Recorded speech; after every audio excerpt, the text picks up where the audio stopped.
नमस्ते। दशैंको माहौल जताततै छाइसक्यो होइन त? अनि दशैं भन्नासाथै के याद आउँछ? पक्कै पनि मिठो मिठो खाना। आज हामी दशैंको यही खानपिनको परम्परा, यसका विशेष परिकारहरू अनि यसको सांस्कृतिक महत्त्वबारे अलि गहिरिएर कुरा गरौँ। तर यो यात्रा सुरु गर्नु अघि एउटा एकदमै महत्त्वपूर्ण प्रश्नमा खोत्लियौँ है त। आखिर दशैंको बेला मासु यति धेरै अनिवार्य नै किन हुन्छ? के होला यसको कारण? ल, यही प्रश्नको उत्तर खोज्दै अघि बढौँ। ल सुरु गरौँ है त। यो कुरालाई राम्रोसँग बुझ्नको लागि हामीले सबैभन्दा पहिले दशैंको सांस्कृतिक र परम्परागत पक्षलाई हेर्नुपर्छ। दशैं यो हामी नेपालीहरूको लागि सबैभन्दा ठूलो चाड हो। यो एउटा पर्व मात्रै होइन, यो त वर्षभरि छरिएर रहेका परिवारका सदस्यहरूलाई एउटै छानामुनि ल्याउने बहाना हो। ठूला बडाको हातबाट टीका जमरा थापेर आशीर्वाद लिने समय हो। अनि सबैभन्दा महत्त्वपूर्ण कुरा, वर्षभरिको थकान मेटाउँदै सबैजना सँगै बसेर मिठो मसिनो खाने र खुसी साट्ने अवसर हो। हो, यो भनाइले दशैंको मर्मलाई ठ्याक्कै छुन्छ।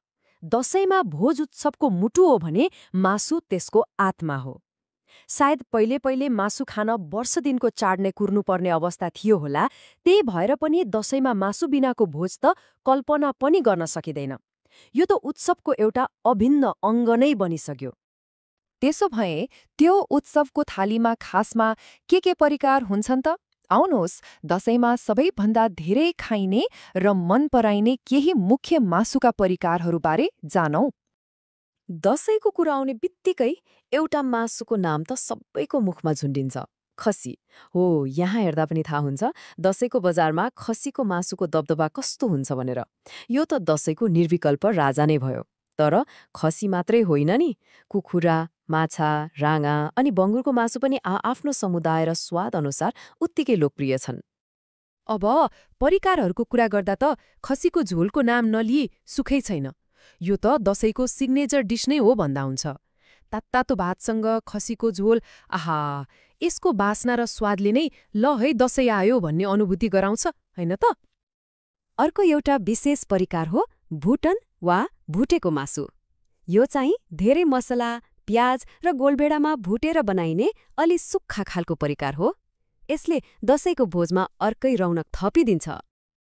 रमाइलो यतिमै कहाँ सकिन्छ र? साथीभाइ भेला हुँदा पोलेको कुखुराको सेक्वाको मज्जै बेग्लै हुन्छ। अनि दशैंको बिहानको खाजामा फ्राई गरेको माछा पनि धेरैको रोजाइमा पर्छ। तर एकछिन है, दशैंको थाली मासुले मात्रै त भरिँदैन नि। यसलाई पूर्ण बनाउन अरू पनि धेरै कुराहरू चाहिन्छन्।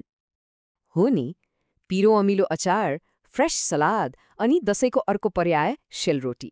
सँगसँगै दही र खीर जस्ता परिकारहरू पनि उत्तिकै महत्त्वपूर्ण छन्। यी सबै कुरा मिलेपछि मात्रै दशैंको भोज साँच्चीकै सन्तुलित र यादगार बन्छ। ल, अब यति धेरै मिठो मिठो परिकारको कुरा गरिसकेपछि अलिकति स्वास्थ्यको पनि ख्याल गरौँ है त। किनभने स्वादसँगै स्वास्थ्यलाई पनि त सँगै लैजानु पर्यो। कसरी त? हेरौँ। त्यसो भए दशैंको भोजलाई कसरी बुद्धिमानीपूर्वक मनाउने त? के स्वादमा कुनै कमी नगरी स्वस्थ रहन सम्भव छ? जवाफ हो, बिल्कुल सम्भव छ। यसका लागि केही सरल उपायहरू छन्। जस्तै पहिलो, धेरै चिल्लो र बोसो भएको मासु अलिक कम खाने। दोस्रो, आफ्नो प्लेटमा मासु मात्रै नराखेर सलाद, दही जस्ता परिकारहरू पनि राखेर एउटा ब्यालेन्स्ड थाली बनाउने। अनि तेस्रो, एकैचोटि पेट फुट्ने गरी खानुको सट्टा थोरै थोरै गरेर दिनमा धेरै पटक खाने। यहाँ बुझ्नुपर्ने मुख्य कुरा के हो भने यसो गर्नुको मतलब चाडको रमाइलो कम गर्नु होइन, बरु यसलाई अझ स्वस्थ र दिगो बनाउनु हो।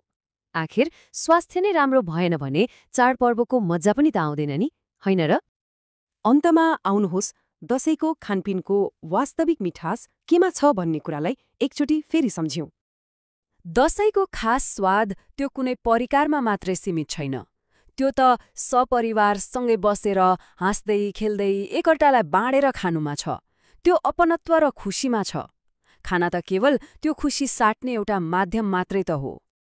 र जाँदै एउटा कुरा सोच्न छोडेर जाउँ है त।